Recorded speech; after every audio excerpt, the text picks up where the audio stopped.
Ayan at naglalakad tayo sa Roxas Boulevard, Manila. Pupuntahan ko nga uli dito ang Dolomite Beach sa Manila Bay. So galing pala akong PGH neto.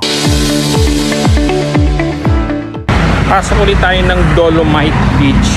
Nandito uli ako sa Pedro Hill, Ermita, Manila. Galing ako PGH kanina kasi minute ko yung nag-blood doon, nag-donate ng blood. Pangalawang blood donor ko. So okay na ako sa mga donors ng dugo.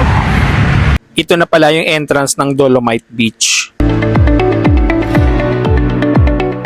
Ayan at nakapasok na ako. Matagal-tagal na ding hindi ako nakabalik dito.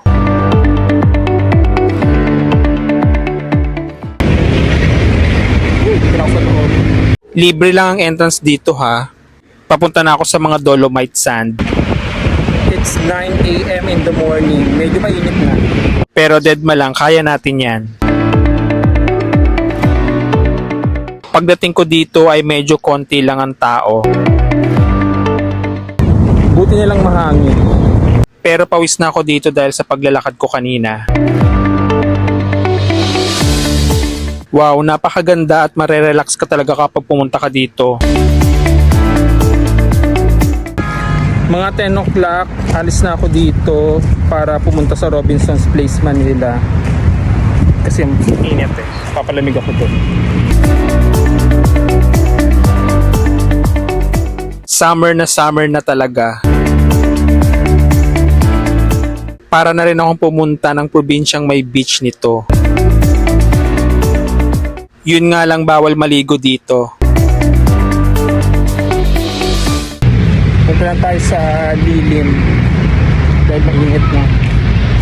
Mauupo nga muna ako dito sa may lilim dahil mainit na. O diba para ka nasa isang isla dahil sa mga puno ng nyog na nakatanim dito.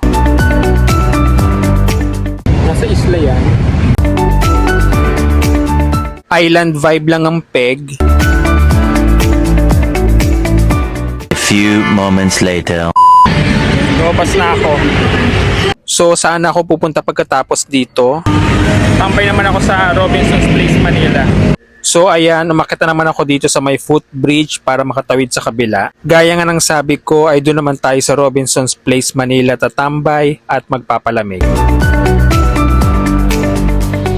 That's it for now. See you on my next ganap.